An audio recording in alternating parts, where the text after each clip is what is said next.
আসসালামু আলাইকুম, আমি আজাদ সোহেল চ্যানেলে আপনাদেরকে স্বাগত জানাচ্ছি। আমরা আরও একটি ফ্লাইট দিতে যাচ্ছি ভিয়েতনামের জন্য। সেই এটা রেকর্ডেড ভিডিও আকারে থাকবে। ঝিনাইদহ বাড়ি। ঝিনাইদহ কোন জায়গায় বাড়ি আপনার? মহীশূর থানা। মহীশূর থানাতে। এবং উনি এক ভাইয়ের মাধ্যমে আমাদের কাছে আসছিলেন এবং ওনাকে যেভাবে আমরা পাঠাচ্ছি সেটা হচ্ছে যে এখান থেকে ভিজিট ভিসাতে সে ভিয়েতনামে যাবে এবং সেখানে গিয়ে তাকে কাজে দিয়ে দেওয়া হবে এবং থাকা খাওয়া বাদ দিয়ে সে হচ্ছে যে মিনিমাম 40,000 টাকা সে পাঠাতে পারবে। এটাই হচ্ছে যে আপনার সাথে চুক্তি, তাই তো? যে আপনি এখান থেকে ভিজিট ভিসাতে আপনি গেলে আমাদের লোক আপনাকে এয়ারপোর্ট থেকে রিসিভ করবে, রিসিভ করে আপনাকে কোম্পানির কাছে দিয়ে আসবে। হয়তো একদিন বা 2 দিন পরে আপনি কাজে জয়েন করতে পারবেন এবং কন্টিনিউয়াসলি 2 বছর পর্যন্ত আপনার যদি সুবিধা অসুবিধা দেখার দায়িত্ব আমাদের। এই পর্যন্তই আমরা দায়িত্ব পালন করব।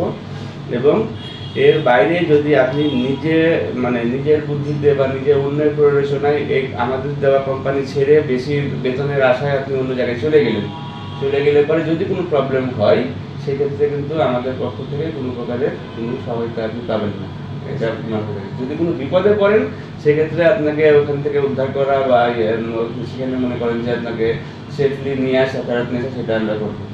আর আপনি ক্লেম করতে পারবেন যদি আপনার কাছে 40,000 টাকা বেতন না পান, আপনার যদি ফ্যাক্টরিতে কাজ না হয়, অথবা আপনাকে আমার যে লোক আপনাকে এয়ারপোর্ট থেকে রিসিভ করবে সে যদি আপনাকে যে কাজে দিচ্ছে ওই কাজটা আপনার পছন্দ হচ্ছে না, হ্যাঁ, তাহলে ওই কাজের জন্য আপনি আমাদেরকে বললে আমরা আপনাকে কাজ আবার চেঞ্জ করে দিব।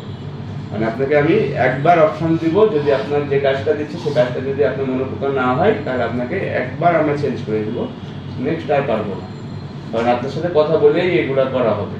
এবং বেতনের ব্যাপারটা আমরা স্ট্রিক্টলি নিয়ন্ত্রণ করে থাকি যে আপনি থাকা খাওয়া বাদ দিয়ে 40,000 টাকা পাবেন। সেটা হয়তো প্রথম মাসে একটু হেরফের হলেও হতে পারে, কারণ আপনি সেই দেশের ল্যাঙ্গুয়েজ জানেন না, আপনি তাদের মনে করেন যে মেশিনারি সম্পর্কে আপনার কোনো আইডিয়া নেই। সেক্ষেত্রে যদি 2-4 হাজার টাকা যদি কম বেশি হয় সেটা প্রথম মাসে মানবেন, বা পরের মাসে আপনার মানা লাগবে না।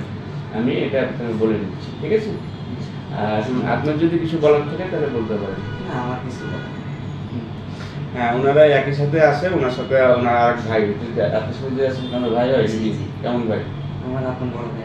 আপন বড় ভাই? তাসলিম ভাই যাচ্ছেন একসাথে? না, আমি যাচ্ছি যে আমার খালাতো ভাই হয় একটা। খালাতো ভাই আছে, হ্যাঁ।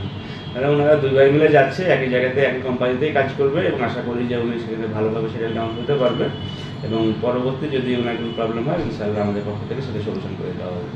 ভালো থাকবেন, সুস্থ থাকবেন, আল্লাহ হাফেজ, আসসালামু আলাইকুম।